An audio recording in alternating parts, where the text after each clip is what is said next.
Good evening.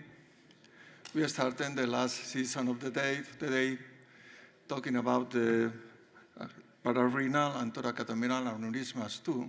We have 7 fantastic speakers, and we have a small delay, and it's much better starting with the talk.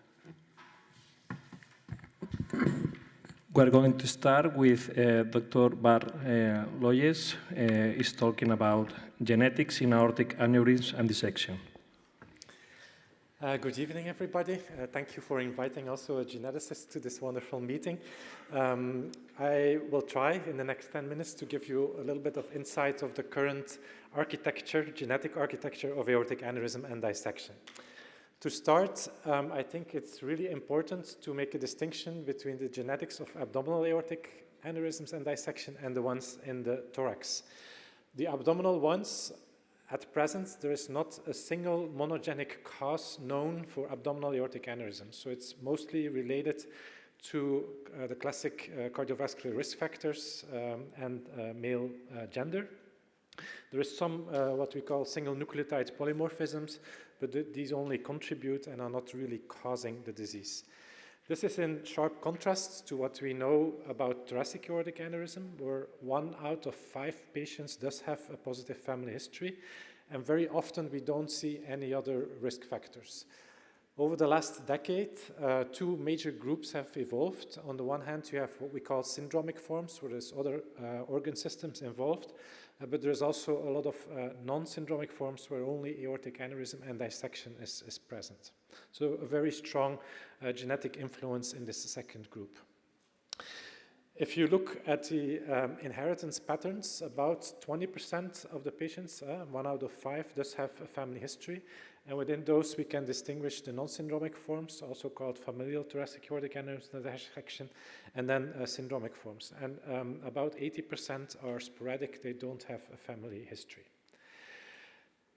Due to the event of next generation sequencing, which allows us to analyze multiple patients for many genes at the same time, many new genes have been discovered, and the current count is about 44 genes are associated with thoracic aortic aneurysm and dissection.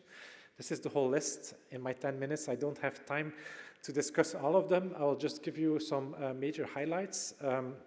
Despite the fact that we have all these genes, less than 30% of all the probands with thoracic aortic aneurysm and dissection are genetically explained. Each of the more recently discovered genes explains only a very small proportion of new aneurysm patients. And also making it more difficult to counsel and to identify the genes is that the more recently discovered genes have a higher degree of non-penetrance, meaning that you can harbor the genetic variant without presenting an aneurysm. If you look at the overall genetic architecture, you can group those genes into 3 different types. One group is genes encoding for proteins in the extracellular matrix, and then you can think about fibrillin 1 for Marfan syndrome, collagen 3 for vascular Ehlers-Danlos syndrome.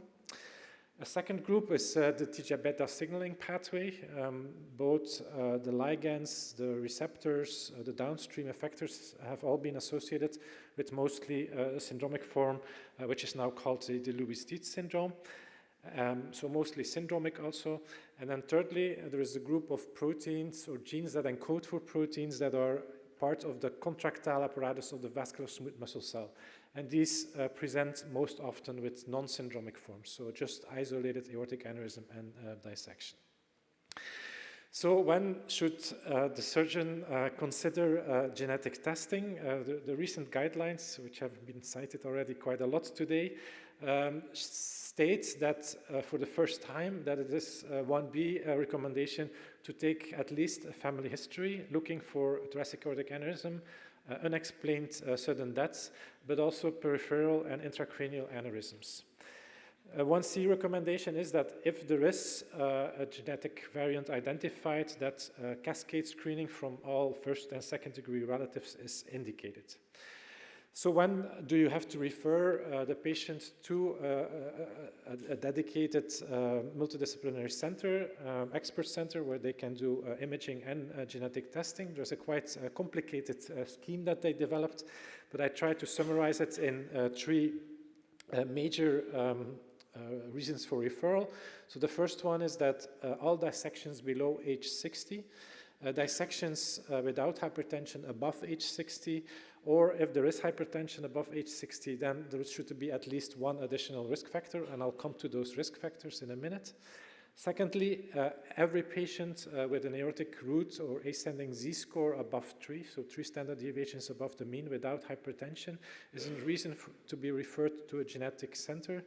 And all patients with this large aortic aneurysm or dissection and hypertension, then we look for an additional risk factor also, similar to the case above with the dissection. So what are these additional risk factors? As I said, first one is the family history, where you ask for sudden cardiac death, unexplained, below age 60, thoracic aortic aneurysmal disease in first and second degree relatives, or peripheral and intracranial aneurysm. And then also look for some important connective tissue findings, pectus deformities, the most typical one being the pectus carinatum, joint hypermobility, club feet, pneumothorax, recurrent pneumothorax, and dilated scars. Specifically for Marfan syndrome, you look for the overgrowth. One of the more sensitive signs is just to ask the patient to a wrist and thumb sign, and that's a very good indicator that there is overgrowth of the fingers. 60% of the Marfan patients also has lens dislocation, but in order to diagnose that, you really need to refer them to the ophthalmologist and do a slit lamp exam. There's no other way of knowing it for sure from the outside. And then for Lewis-Dietz syndrome, you can look at craniofacial dysmorphism with widely spaced eyes, the bifid uvula. So the uvula is the thing that hangs in the back of your throat. Usually it has only one lobe. In those patients, it has 2 lobes. And then if you see quite tremendous tortuosity of the vessels and aneurysms beyond the root, that is also a strong indication for Lewis-Dietz gene testing. So why is that important? Because we're evolving, and we learn that dependent on the gene, you might put your threshold for surgery lower. For example, we did learn that patients that have mutations in the TGF-beta pathway are experiencing dissections at diameters sometimes already between 4 and 4.5 centimeters. So doing the preventive surgery earlier is indicated. And slowly, we are making progress in that by collecting larger cohorts. For example, here I show the comparison of 3 genes that are involved in the smooth muscle cell contractile apparatus. You can clearly see that mutations in the PRKG1 gene have a worse prognosis than the 2 other ones, so also indicating the need for earlier surgery. Very similar in the Lewis-Dietz genes, we've shown that the more outward features there are, the more systemic features there are, the worse the outcome is, and you can see the gradation and severity of the different genes in that pathway. Sometimes the nature of the variant can also predict outcome. For example, in vascular EDS, we do know that if you have a variant that causes only half of the normal amount, that has a better prognosis than a genetic variant that causes bad quality of the collagen tree. And here you can see in both graphs, the upper graph is the haploinsufficient, so decreased amount. The other graphs are negative missense mutations that lead to a bad quality of cold tree. Sometimes it's even a specific variant that tells us that there is a very severe disease. Here is an example for ACTA2. You can see that with this specific variant at arginine 179, more than 75% of the patients do have complications already before the age of 20. Very similar, TGF-beta receptor 2, we know an example, an arginine at position 258, where you can see that almost 100% of patients does have complications before age 20. So I told you we are still not able to explain everything. So what are we missing? Probably more genes, especially in the group of aneurysms associated with bicuspid aortic valve. We're probably missing. There's probably also a role for single nucleotide polymorphism, so little variants, and if you have a lot of them, it might lead to aneurysm. I'll come back to that.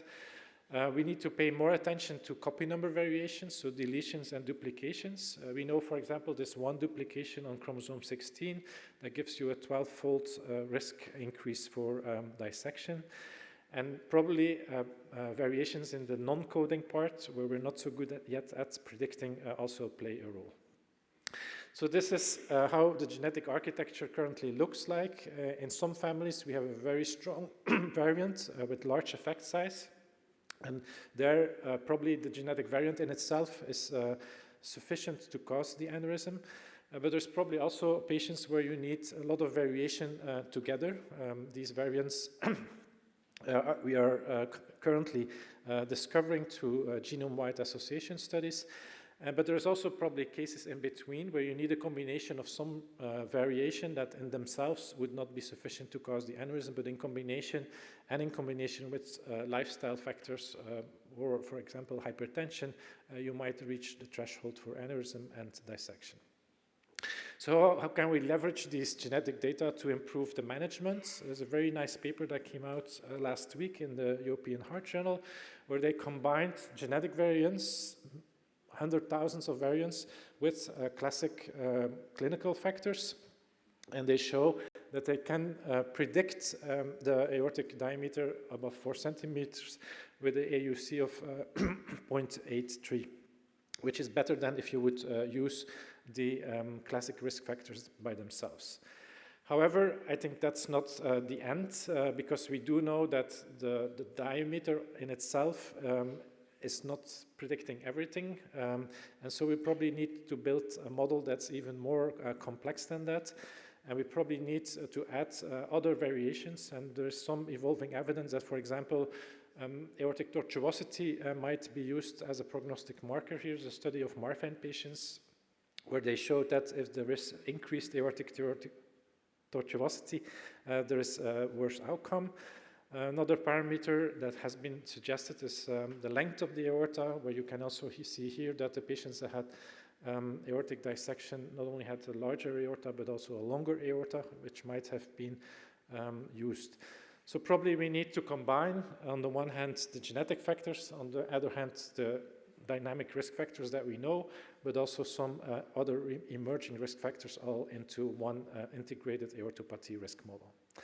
So that's where we are for the genetics. I also would like to point out the fact that doing all these genetic discoveries has really opened also our view and understanding on the pathogenesis of aortic aneurysm, and that we have now all kinds of different pathways and targets that we are studying in mouse models and iPSC-derived cells.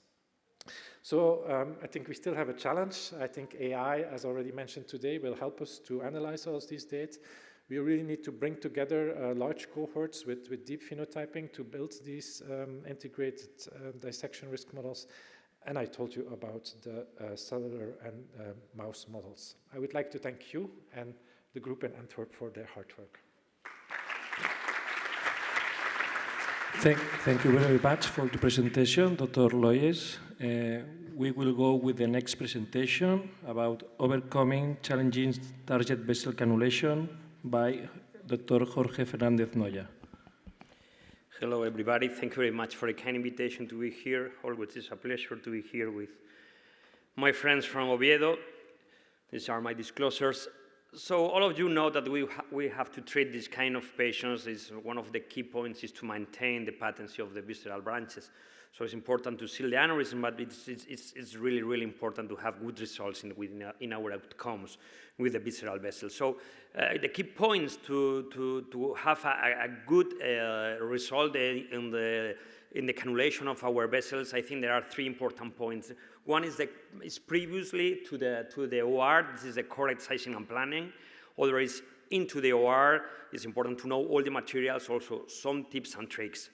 So I think that the first is try to avoid the crazy treatment. So it's important to learn to say no, because there are a lot of patients, probably not a lot, but there are patients where we have a lot of thrombus, angulation, short visceral vessels, or sometimes it's not possible for going to endo, or sometimes it's not possible to go for an OR. So I think it's also important in terms to obtain better results, learn to say no. I think that also it's important to choose the correct design of our grafts that we are going to implant, and also sometimes is to decide where we are going to use the upper on the disc or the femoral axis. So we have different alternatives in the market. We know that we have to make a lot of measures for our patients in terms of angulations, in terms to decide that we are going to see in one of the presentations after me that where it's better to use outer branches, inner branches, or fenestrations in terms of the anatomy of the patients. So we can choose between different alternatives in the market, between fenestrations from different companies, from Terumo, from Cook, with the inner, outer fenestrations, with this, for example, bidirectional internal branch. So we have decided to go up or down in this branch, and also from the side of our tibium, we have new designs in the inner branches with the semi-branches or the twin branches. So we have to apply this for all of our patients in terms to have better possibilities to obtain the correct cannulation of the vessels, and also to decide if we have to choose between the upper extremity axis or the femoral axis. And also it's important that we have data that it seems that it is safer to go from the femoral in terms to avoid, to have better results, and also to avoid risk of a stroke. So it's really important to know all the materials. When I mean materials, also is the image. I think that the vast majority of us, we are working with fusion, but also we have more tools in the market that we saw in the first session, like the CIDR or the FORCE. So there are new tools that we are going to have better results in terms of cannulation. And also we know that when we have to face with this kind of complex situations, it's really, really important to know a lot about the materials, a lot about the standard catheters, about the standard guide wires, about the sheath. But also we have new tools in our hands, the steerable sheaths. I think this is one of the main important things that we have currently in terms to obtain the best results when we have to cannulate these vessels. And also, it's important to know there are other alternatives, because when I prepared this talk, I learned that everything that you make in the OR has been published with a very, very fancy name. So we have the white sheet technique that everybody calls the homemade steerable sheet, but somebody published how we have the best way to make our own homemade sheet that is very, very useful in our daily practice. Also, when we have to go in terms to the cannulation, we have to cannulate the fenestration or the branch, and also the target vessels, and also we have other tips. For the cannulation of the fenestrations, or even for the cannulation of the branches, I think that in our daily practice, I think that the use of the steerable catheters for us is the first way to go, because we have different options in different angulations in our cases. And also we have the previews that we have that Dr. Gomez Palones showed us, that this is the different alternatives that we have in the market with the preloaded system. This came from Cook. There are other options from the inside from Artivion, and also it's coming an order from Gore. And also we have some tips and tricks in terms to cannulate the branches. For example, in this is a publication very, very recent from the US. This is dedicated just for the TAMBI that is not here, but we can apply the vast majority of the tips and tricks that the group of Dr. Roderick showed us. And this is the current daily practice that we make from the femoral axis. We use the steerable catheter. Inside the steerable catheter, we place a Cook sheath, and from this we try to cannulate the branch and after the vessel. So it's usually very, very useful, and usually in the standard anatomies we can deal with this standard approach. But there are other cases where we have to, for example, just to snare one of the preloaded wire system, or even in the case that we have to preload from the outside of the graft. So in this case, we snare one of the guide wires and push our steroid catheter in terms to be sure that we are able to go into the branch. There are other techniques with the graft in terms of using a single preloaded, or even if we want to use all the preloaded guide wires. So there are different alternatives going from outside of the graft or also inside of the graft. Sometimes we have some problems with the space between our graft and also or a misalignment with the graft and the visceral vessel. So one of the recommendations that we usually done when we have more complex anatomies is to have always a guide wire in the parallel very, very close to our branches of our fenestration. And in these cases, for example, in case like this, that you have not enough room to go between your fenestration and your target vessels, you can apply a ballooning, you make an angioplasty between the aorta and the graft, and so obtaining more room in terms to make the cannulation of the visceral vessel. In other cases, we have no really good space. It is very typical for the chronic dissection. In this case, we usually apply the partial deployment of the graft. You can observe here how we have the T branch in this case is not completely open. We are open each branch, and so from the arm we are making the catheterization of every single branch of the T branch. We have other cases where we are not able to go into the last one of the fenestration, or we are able to go into the fenestrations, but we have problems to advance our sheath. In this case, we usually use the saline technique. Sorry, because I don't have the video here, but the way is just, there are two ways. One is just putting the sheath. When we have the graft closed in the top, we can push our sheath, making the sealing with the top of the graft in this case. And in other cases, when you have the graft completely open, you can put a balloon in the proximal portion, and this way you can put to obtain better position, better stabilization with the sheath going into the vessel. Also, there are other ways, there are other moments where you are able to go into the visceral vessels, but you are not stable to go with your stiff guide wire. In this case, it's very useful to put into your catheter at least 3 0.14 guide wires or 2 0.18 guide wires. Like you can see here, the stiffness of these 3 0.14 guide wires is very similar, or is much stiffness from the Cook guide wire. So this is a very helpful tip and trick in our daily practice. Also, there are other more difficult, more not for every single day. That is, for example, the use of snares. In this case, when you are not able to advance, or you have a lot of resistance with your sheath, you have your sheath into the fenestration, but when you advance something into the vessel, you have problems. One of the tips is to snare. You can observe here how you put your snare in the sheath. You are band the snare, and you close your snare in the sheath. So you are able to, you have good pushability easier into the vessel.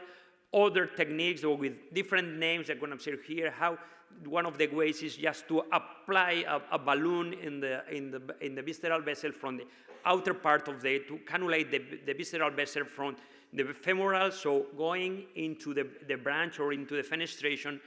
And when you pass your guide wire, inflate your balloon, increasing the stiffness of your guide wire, going with your balloon or with your sheath, with this balloon inflating, and at the end, deflate the balloon in terms to go into the vessel.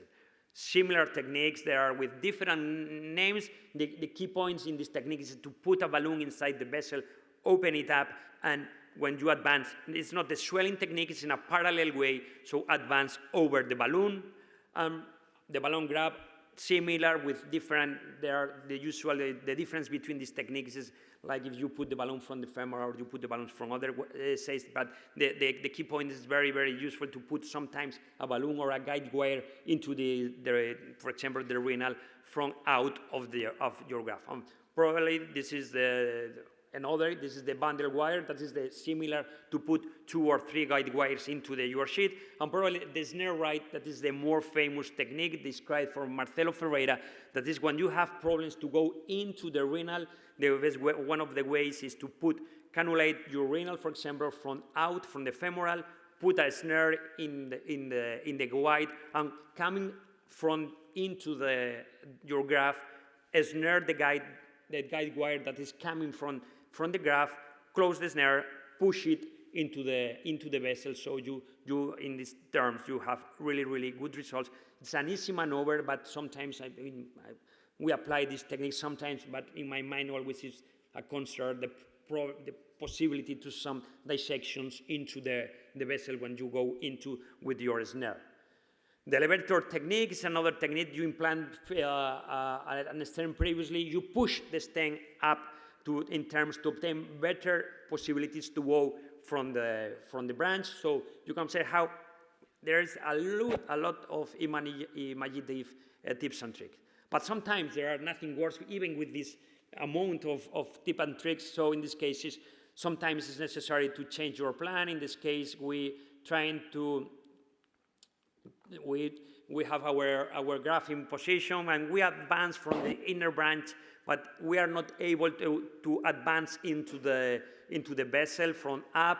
So in this case, we have to change. We have to cannulate from down. You can observe here, and finally we decide to make a parallel technique, and after we close the inner branch. This is a parallel technique in rescue bailout maneuver. In the case we are not able to advance from up because we have a previous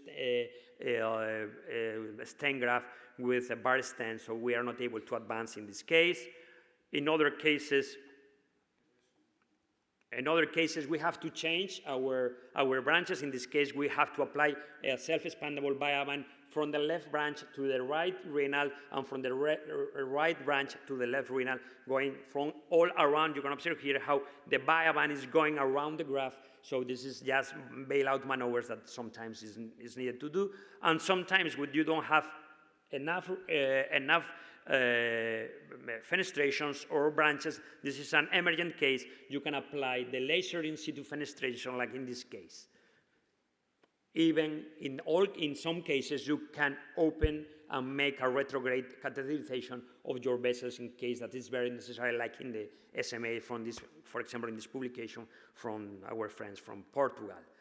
But something else, probably there are some crazy things in the literature, like this side-eye steroid catheter. It's not easy for me to understand completely. It seems that it's easier to make the catheterization with this, but it's not easy to understand. Also, the robotic, and like we saw previously, there are probably is going to increase our possibility to engage our vessels. And coming from here, from Spain, I think is important to put in the knowledge of everybody, is this the design of our colleague Ciro Baeza from Madrid. He designed this device. This is a fenestrated cuff. You can observe here with 2 fenestrations and with 2 guide wires with a skip knot guide wires with knots at the end of the guide wires. It's similar to the snare right technique. So you can observe now who is the way to work with this. You apply the both guide wires from below. You can observe here. You are going to catheterize the renal arteries with catheterize the renal arteries, and now you are going to advance the device with your guide wires in the knots that the graft has. So you are going to push, and you are now so in this case, this is just a prototype, but it seems it's a probably good idea. I think that he's looking for some companies that want to develop this idea, so in terms to engage easier the renal arteries, for example, in this case using the through and through. So for finish, I think that planning and sizing is key for an easier vessel cannulation. I think that to know the materials is essential to obtain better results in terms of less radiation, less contrast. The complex anatomy is not an important number of adjunct materials. If you have a complex case, it's necessary to have a very, very important armamentarium in your OR. Try to make it the easy that you can, but it's important to know all these kind of bailout techniques. Improving your image options make for sure the procedure easier, and the future is new devices, the force, the robotic, what else. Thank you very much for your attention. Thank you very much, Dr. Noya, for your interesting talk with a lot of tips and tricks and these techniques. We go on, and the next talk is by Mauro Gargiulo. He's talking about BIVAR and FIVAR in patients with previous IVAR. Mr. Chairman, ladies and gentlemen, first I want to thank Manuel and the Oviedo team to give me the privilege to be here today to speak about FIVAR and BIVAR in patients with previous IVAR. These are my disclosure. And we know very well that in the follow-up of our IVAR, we have a percentage of reintervention, and the causes of this reintervention are reported in this slide. If you speak about BIVAR and FIVAR in patients with previous IVAR, generally the main indication are proximal paraneal aortic aneurysm formation, stent graft migration, and endoleaks type 1A. We review our preliminary experience in 2016, and we reported 5 papers inside of this topic, and we had in 2016 only 5 cases, and in these 5 cases, the endograft with suprarenal fixation in 3 cases, 2 with infrarenal, with a mean time after IVAR 4.5 years, and the indication for FIVAR and BIVAR were in 2 cases proximal type 1 endoleak, and 3 cases proximal thoracoabdominal aortic aneurysm. The conclusion of this paper was that FIVAR and BIVAR can be considered safe and effective in the treatment of these patients, and is a valid option in the treatment of the proximal pathology after IVAR. Recently, we have this in the literature different papers that were published, single center, multi-center, and a systematic review. And from this paper, we have this conclusion. FIVAR and BIVAR in patients with previous IVAR seems feasible, require careful decision-making, detailed preoperative planning, and experienced endovascular team to deliver safe outcomes and need for surveillance. We have other endovascular techniques that we can use in patients treated for failure IVAR, yes, but if you look to the guidelines that were published this year, you can see that the first option in these patients is FIVAR and BIVAR. In our experience, according with this approach, we started with this experience in 2008. We collected 129 cases treated with previous aortic repair, with FIVAR and BIVAR, and 37 with patients with IVAR.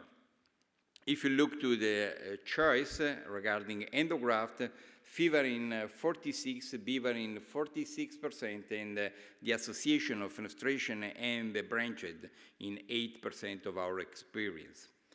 If you look again the results and the conclusion of these main 4 papers, you can see that FIVAR and BIVAR in patients with previous IVAR seems feasible. Why?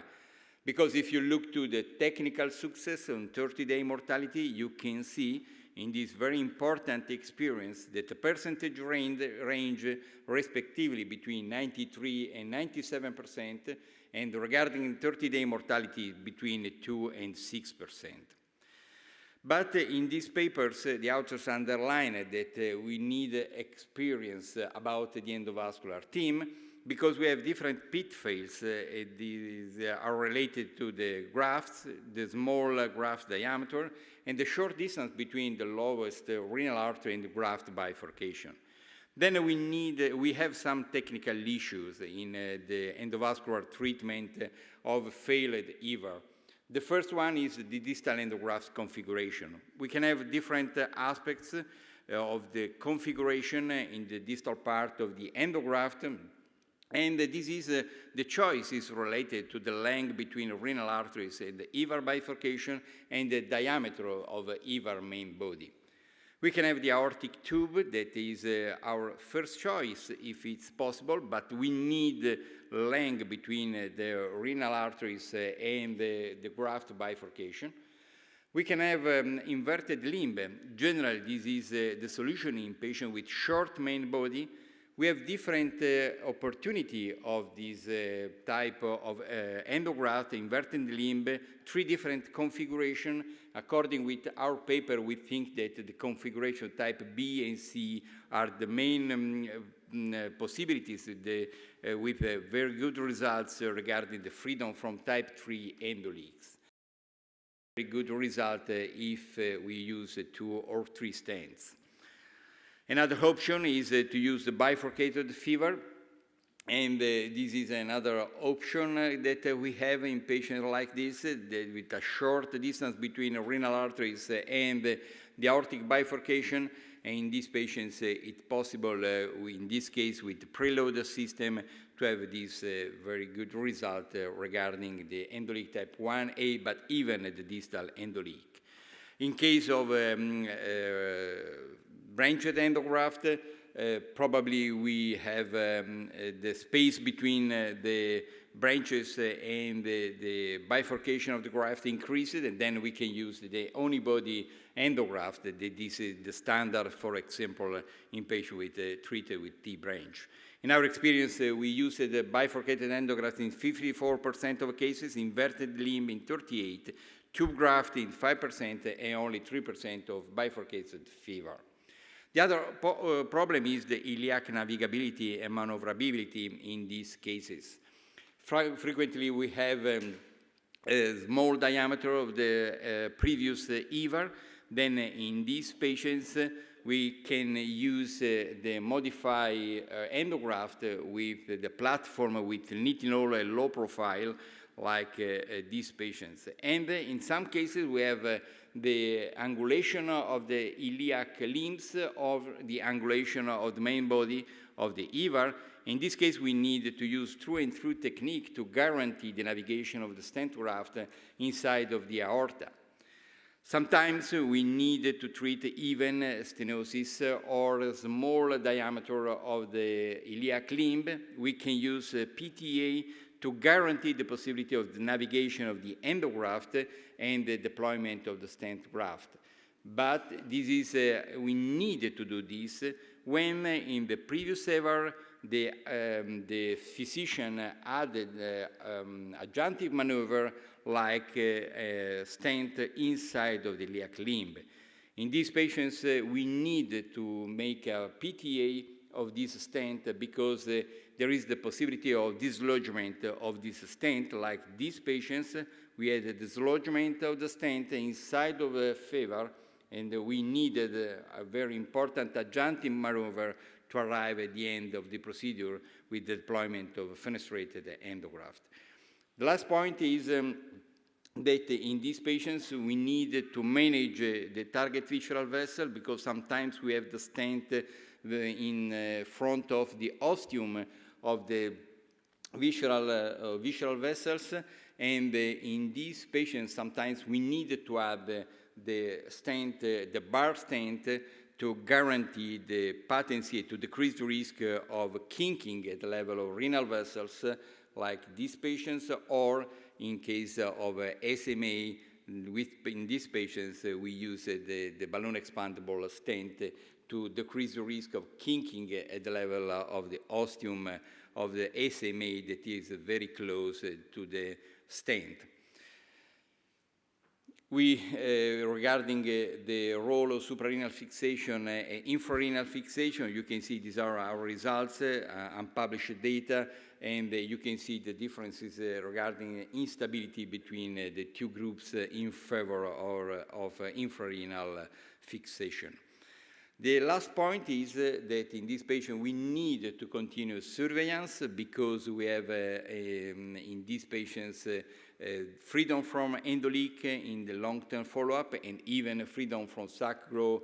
Then these are the data that come from this multi-center study that was published in Annals of Surgery in 2023. Then, ladies and gentlemen, in conclusion, Fever and beaver in patients with previous fever is safe and effective. Today, according with guidelines, is the first endovascular strategies. We need to plan correctly, and we need a learning curve for the treatment of these patients. We need the experience of the team, but the last is not the least point is that we need to follow up these patients because sometimes we need reintervention even in the treatment with beaver and fever. Thank you very much for your kind attention. Thank you very much, Dr. Gargiulo, for your talk. The next presentation is about how do I choose between fenestrations, branches, or combination by Dr. Koraizaka from Santiago. Good afternoon. It's a pleasure to be here and share the next presentation with you. No disclosures. As we all know, the endocomplex endorepair has been widely accepted as an alternative to open. So let's review the updated ESBS guidelines. Some changes have been made compared with the previous guidelines. In patients with complex aortic aneurysm and standard surgical risk, open or endo should be considered depending on many factors, including patient fitness, anatomy, and patient preference. But in patients with high surgical risk, fenestrated or branch graft should be considered as first-line treatment. But the 2019 guidelines recommended that in patients with renal aortic aneurysm, open or endo should be considered based on a few factors. However, the fenestrated stent graft was a preferred treatment when feasible. There isn't hard evidence from guidelines in treatment of descending thoracic aorta, perhaps because they need an update. This meta-analysis published in 2020 concluded that the T-branch of the shell is a feasible and a safe option for elective and urgent cases. The physician-modifying graft has been proposed as an alternative to urgent cases, but worse outcomes were observed in urgent cases and with fenestrations compared with branches. This comparative article, according to this comparative article, a physician-modified graft should be reserved for those cases and suitable for other alternatives. The evidence is not clear in the following points. First, fenestrated as first option for the renal aortic aneurysm, FIVAR or VIVAR are indicated in selected cases, better outcomes for branches in urgent cases without the shell graft, and nothing clear in relation with physician-modified graft in urgent cases. But what we don't know is that there are more complications in renal arteries. Renal complications are less frequent in more stable procedures. More aggressive approach with 3 or 4 fenestrated designs to achieve more stable and durable repair.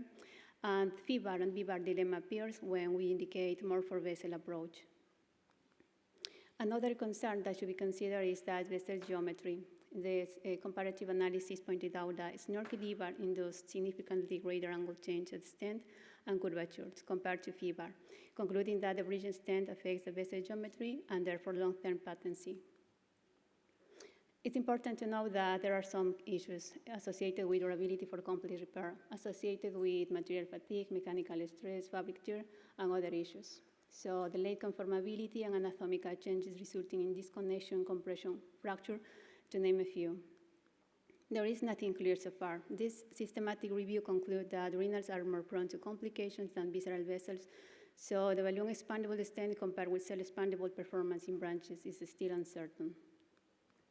The dilemma remains, which is the bridging stent graft should be chosen. The question is, are there too many options or none? The last generations of BGraft Plus as a bridging stent graft in VIVAR showed satisfactory early results, but longer follow-up is needed. Another next generations of bridging stent graft is GORE BBX with its potential advantages such as flexibility, precise deployment, ability to flare, and other positive points. In our results, we have reported good initial performance of BBX in VIVAR. Others concluded in 2020 that the branches were associated with high-tech success and slightly better performance for cell expandable compared with balloon expandable. In relation with the first experience with BBX, they found unexpected results compared with the cell expandable stent in a short follow-up, including higher rate of target vessel instability associated with technical issues. They recommended some tips and tricks from lessons learned. In complex repair, we must take into account some considerations, the optimal selection of the stent, the straight configuration during balloon inflation, and the different radial force on distal seal. There are 2 key points that should be mentioned. The first is select stent as short as possible in order to improve the target vessel stability. And second point is 2-step inflation, the balloon expandable to conform target vessel diameter branch discrepancy. The lower profile 7.5 centimeters of viaband is available. It should be selected when branches and vessels fit the diameter. And another recommendation is that the viaband should be deployed supported by sheet in order to avoid the string effect. In some cases, different types of bridging stent graft may be mixed, depending on the anatomy. As in this case, it was treated with inner branches with a combination of BBX for CT, viaband for SMA, and Vigras for renals, with a good result at 1 month follow-up, even though the follow-up is short. Some key points to keep in mind. First, the fenestrations on steel, they need a healthy node below the fenestrations. Fenestrations are indicated for short neck, 5 to 50 millimeters. In branch stent graft, the real proximal sealing zone is above the branches, and in complex repair, look for at least 20 millimeters of real neck. Branches require more than 25 millimeters of inner vessel diameter. Downwards, vessel direction is good for branches, and horizontal and outwards are better for fenestrations. And branches require better target vessel features according to length, tortuosity, and other parameters. Remember the anatomical criteria for the T-branch with IVD more than 25, and simulation for multi-branch deployment may be a useful tool in the preparative planning, as we can see in the image on the left side. On the other hand, fenestrated design is indicated in narrow aorta and requires well position between graft and aortic wall. Emphasize that the horizontal and relatively outward direction is good for fenestrations, and downwards direction is good for branches. To summarize the advantages, the fenestrations are indicated in narrow aortas with transverse vessel orientation. They need less aortic coverage and allow cannulation from below. And branches are indicated in large aneurysm. They have proper sealing and fixation for the bridging stent. They are more flexible in terms of anatomies and during planning and implant phase. On the other hand, fenestration, there is no real sealing nor fixation zone for the bridging stents. They require accuracy during planning and deployment. In some cases, it might become impossible to cannulate, and there could be problems with the stiff takeout vessels. In relation with branches, they require more aortic coverage, cannot be used in small or narrow aortas, but this issue could be dealt with different deployment technique. And branches can get squashed in kinked anatomies. With before mentioned, the next question is, can the inner branches be filling the gap? The advantages of this device are less aortic coverage, they have proper sealing and require surgery stents, and custom-made device is currently available with a lower profile 20 French. In almost 100% of our cases, just one balloon expandable stent was used with good results. When the IVD is narrow and we cannot wait for the custom-made device, we can take advantage of the sequential or semi-sequential deployment technique, as in this case, with narrow aorta, with short neck, bilateral common iliac aneurysm, but good access and good target vessels. It was treated with T-branch with this deployment technique. This technique was described by Varela, so the T-branch is pulled back till CT branch. Then the branch is cannulated, while remaining branches and distal graft remain sheathed. Then the target vessel is cannulated. After that, the proximal attachment of the graft is completely removed, and the bridging stent graft is implanted in electron. The procedure is repeated. The procedure is repeated sequentially for superior mesenteric artery, right renal artery, and left renal artery. The final result was good. There are no complications at 2 months of follow-up, no compressions for branches are patent. In conclusions, there isn't enough evidence to support one complex aortic repair over the other. Remember that anatomy is the key. New technologies and new techniques made balloon expandable stents more efficient in thoracoabdominal aortic repair. And last, there is an ideal bridging stent for any patient so far. This is the weakest point in complex repair, but tailor your planning and material choice to fit better to the patient's anatomy. Thank you for your attention. Thank you very much. The next presentation, Dr. Rian Bao is talking about treofenestrated trimodular system and what has it added. Thank you, Ivan. Thank you, all the organizers, for this kind of invitation. It's a pleasure to be here. So let me introduce probably something that is quite brand new, but is just in the market, free market, since more or less a couple of years. So it's the treofen from Terum aortic. That is one of the reasons for that is because that traditionally we have some kind of challenge anatomies when you need to perform any kind of fenestrated endograft for abdominal aortic aneurysm. So we can face narrow femoral iliac access, very, very, very narrow or tight, or even occluded, with the don't-face-it side branches and also the aortic angulations. This new device tried to overcome some of these particular limitations. How is the more important strength from the technical point of view, the treo design? The treo endograft is just the evolution of the treofen for abdominal aortic aneurysm, just adding the particular fenestrations up to 5 you can order. It's a custom-made device. With constrained sutures that's symmetrical, that means are just concentrical constrained. That for me is a little bit of advantage if you compare with just the constrained lines in the back of the graph, and performs much better in terms of the alignment to the fenestrated, especially for the renal arteries. So it's a bifurcated, as you can see here, that you can use as a permanent cannulation of the contrasite. That is quite interesting in order to avoid some kind of time during the procedure.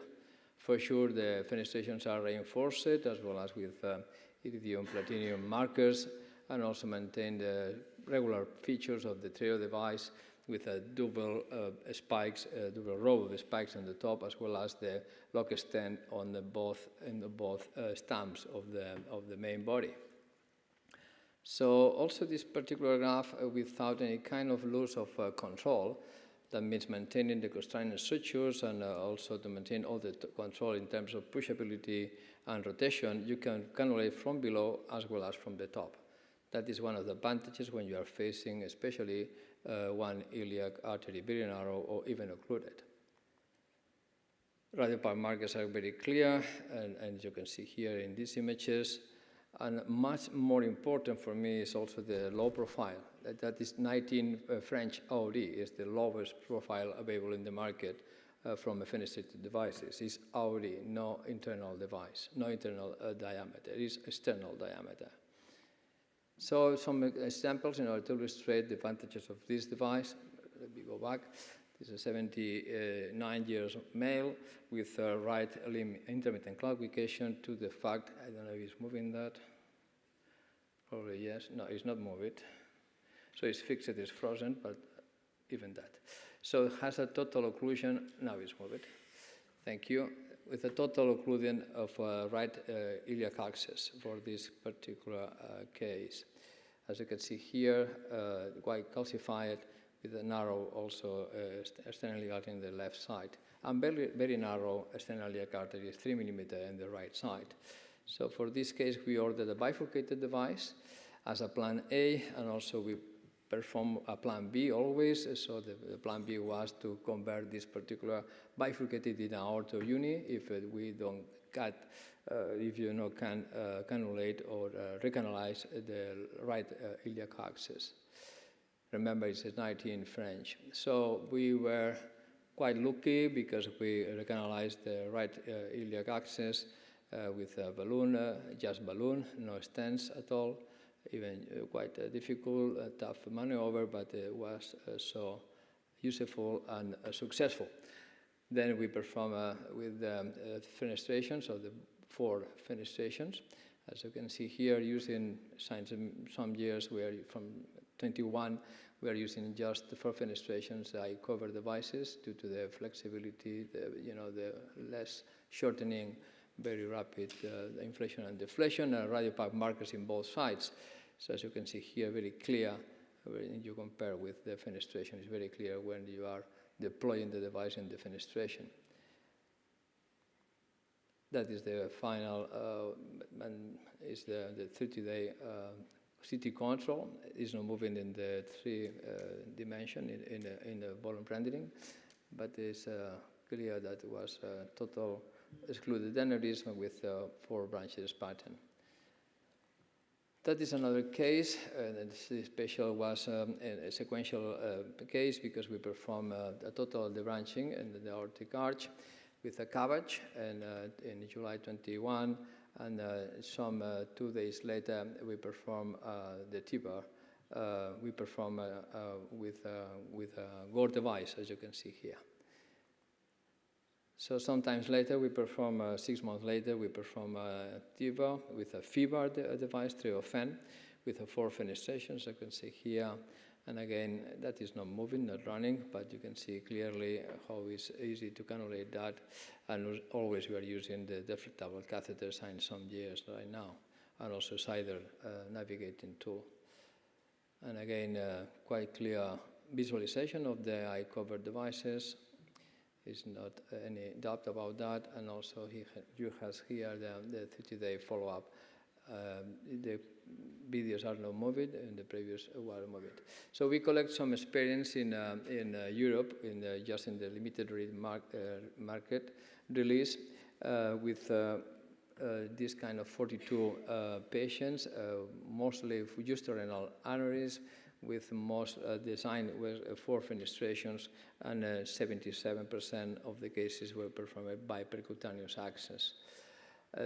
Only 1 death due to the post-implant syndrome, and just 3 complications about the size, about the access size, and also the hospital stay was 3 days, and the sac shrinkage was 55% to here 1 year follow-up, and the branch stenosis or occlusions in 3 of the branches in the same patient because the patient has the coagulation disorder.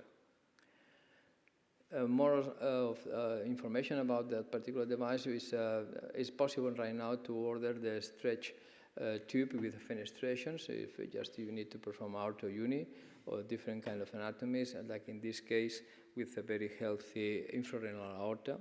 It was the first one performed this July this year in my hospital. So Terumo is also very committed with the aortic pathology, and now introduce this kind of automatic fever planning software in order to standardize the physician-modified devices, just do sizing to perform the 3D model, as well as to perform the reloading to the device inside the sheath, as well as the fenestrations and the sutures, just to get the CE mark, because there's a lot of concern about the medical legal things about the physician-modified devices, and Terumo tried to standardize that and to get the CE mark due to the fact of providing this software as well as the tools in order to standardize this procedure.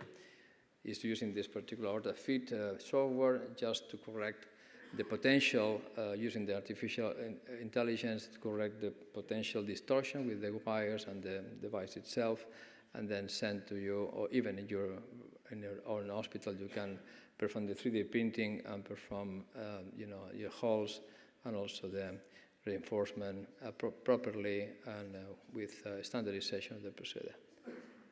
So in summary, fenestrated tray represents an innovative and versatile player in the fiber field.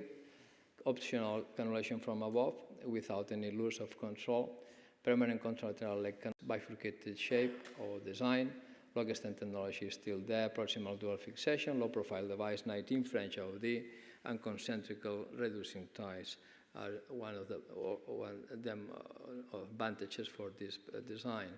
So this device amplifies fiber indications and simplifies the procedure, and for sure clinical experience is already ongoing and you just advanced the first publication in Journal Endovascular Therapy. Thank you very much for your attention. Thank you very much, Dr. Riambau, for the clear, some of the advantage of the fenestrated. Let's go with the last talk today in this session with Dr.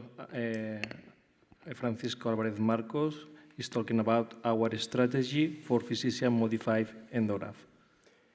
Thank you, Dr. Alonso, for the kind invitation. I am the last in the row, so I guess that you all are looking forward to the fantastic dinner we're going to have. And so I promise to be quick, since we have a little bit of delay.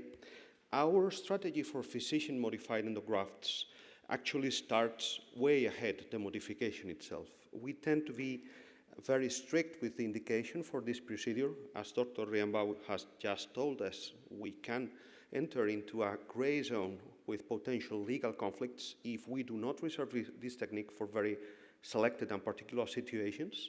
And so we are indicating this for patients with type 1A endoleaks with symptomatic sac growth or both. We also perform this technique in symptomatic AAA that are not suitable either for open repair or for a standard EVAR, and in large aneurysms that are found in patients that are probably very elderly and deemed unsuitable for a custom-made device. That being said, the next step that is of paramount importance and starts before the modification itself has to do with planning. And since we already have a device in our hands, it is us who have to adapt to the device and not the other way around, as in custom-made devices. So we have built dedicated templates for each of the endografts we are using for modification. And we have converted a three-dimensional object, which is an endograft, into a 2D image in order for select the best, the sweet spots for fenestration planification and avoid any nasty interaction between the stents and the struts of the endograft. Since we are in this thin red line, we tend to complement the planification with the templates using 3D printing technologies. And for that purpose, we are using freeware. We are not using any commercial solution. And we started by doing this using a photopolymeric resin printer, the cheapest in the market, actually. But now, luckily, we have moved to a quicker and probably smoother solution, since it takes apart all the chemical products that you have to buy for the purpose, using a standard filament deposition material, the Prusa one, also one of the cheapest in the market, but very reliable and with very good results. These models that we are producing can be sterilized using ethylene oxidant with ease and speed, and we have them available in the operating room just to double check the planification we have done using the templates. For the modification itself, it's a well-known technique that has been published years ago, but we tend to be very standard in the way we do it. We do it exactly the same way each of the time. We deploy, of course, the endograft in a sterile back table, and then we wet the fabric, since polyester likes fire, and we have had nasty experiences with that at the beginning of our series. We perform the fenestration itself according to our plan using a medium temperature cauterium. You also have the high temperature cauterium, so you have to be selecting the right one for the purpose. And then we reinforce the fenestration using the tip of an EV3 snare loop and Ticron sutures, tending to use the same exact suture that the industry uses for the purpose. After that, we use, and I'm going to say in all cases, we have done this probably not in all cases, but I would advise to do it in as much cases as possible. We implant diameter reducing ties. We're using 6/0 sutures for the purpose that can be bursted out, and we constrain the endograft to a 20 millimeter diameter using a 20 millimeter syringe body.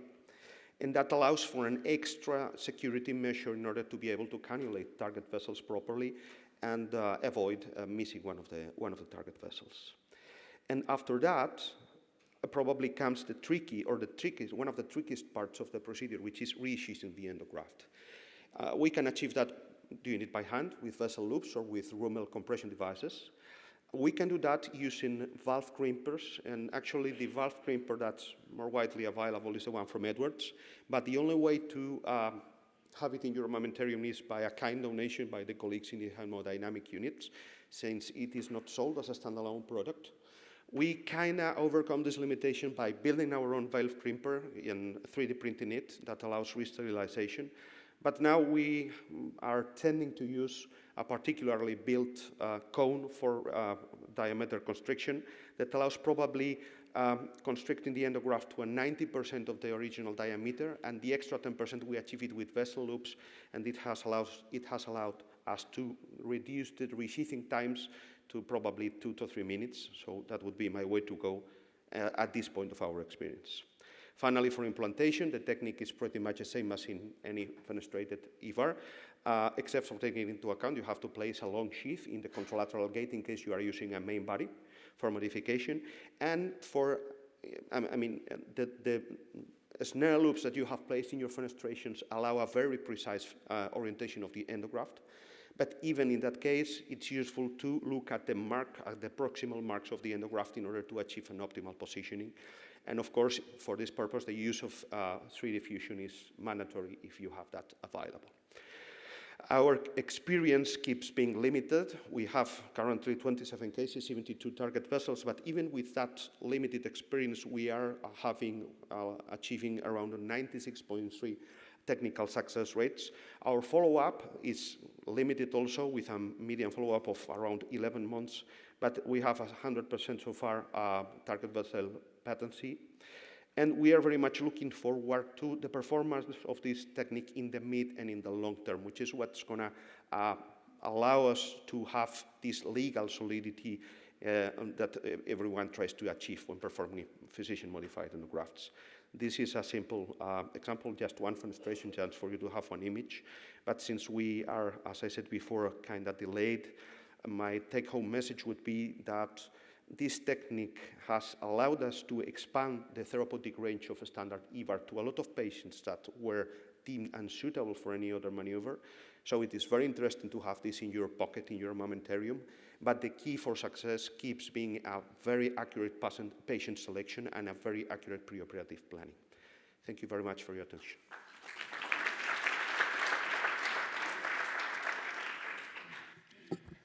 Thank you, everybody. We have 5 minutes.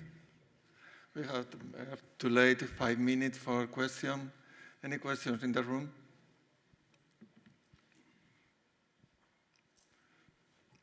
I have a question in common for the genetics. Thank you for your input. But always when I hear some kind of conference coming from the genetics, as a surgeon, I need something else. That means not just basic science, something more practical. That means when we can get some kind of, it's a silly question, gene therapy, when we can change the genome. I think there was a big hype like 10 years ago on gene therapy. In my opinion, it's probably not the way to go because the aorta is going to be a difficult organ to access. So where we've seen success in gene therapy is in where you can apply very localized gene therapy, for example, in the eye, where you directly can inject it.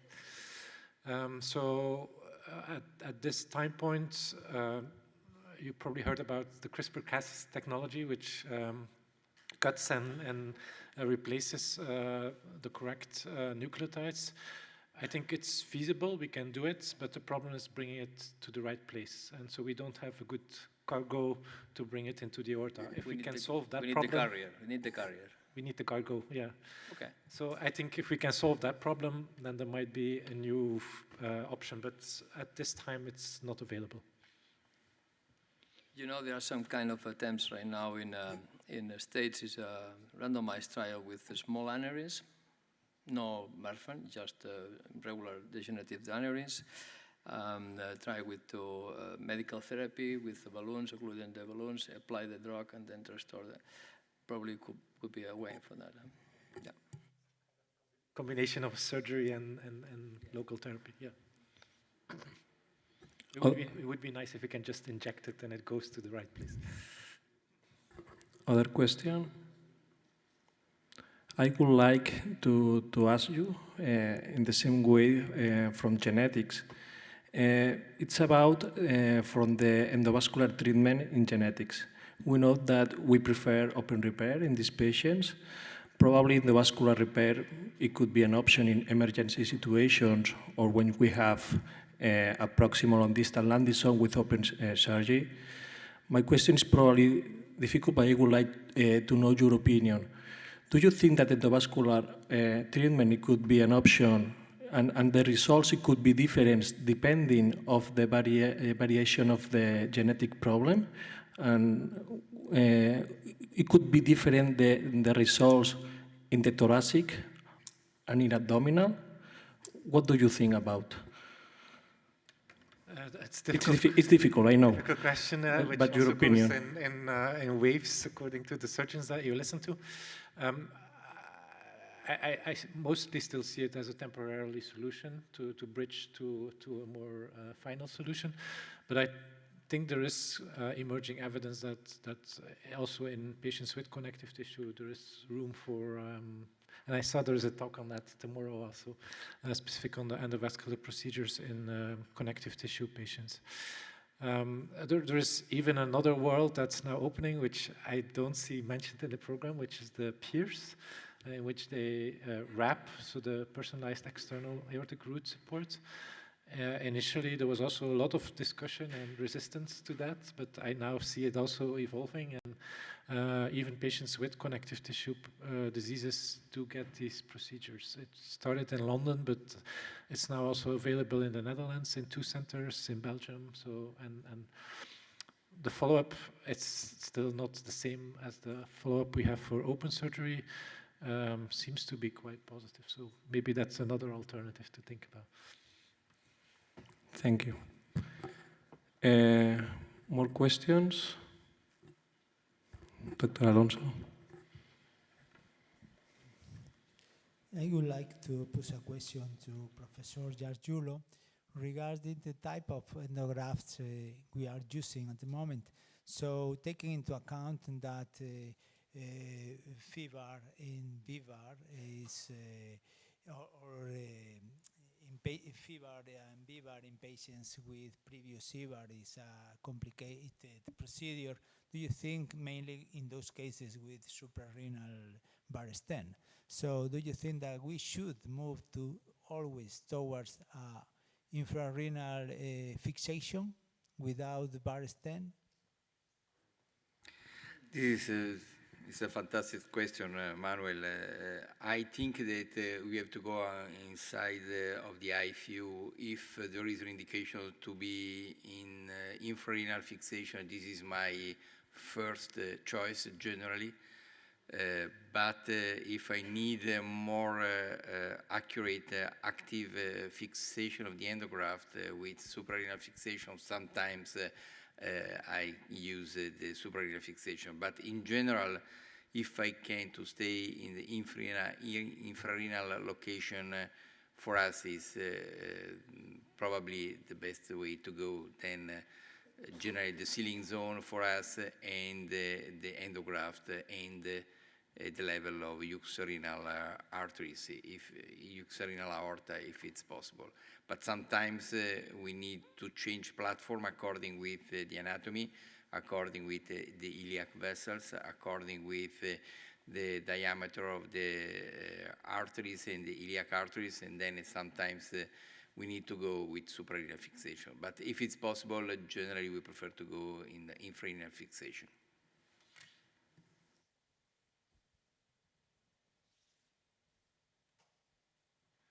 It could be interesting to, sorry, it could be, let me to add something about the Gargiulo, explanation. It probably could be a good combination, infrarenal fixation with something like endosutures, endostaples.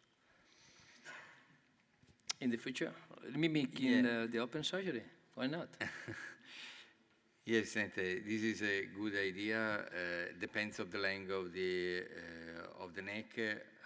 I don't think that if the neck is more than 1 centimeter, we need to use endostapler. But if we have a very short neck, we have no option for fenestrated or branched endograft, we know that could be another option. We know that there is a trial today, then we hope to have some results in 1 or 2 years regarding the evaluation of in this short neck between fenestrated and standard EVAR with endostapler.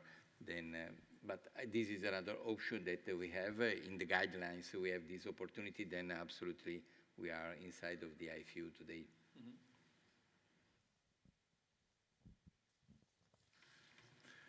More question? No more? Well, if I finish, and that's of the day, see you in the dinner. Thank you very much. Just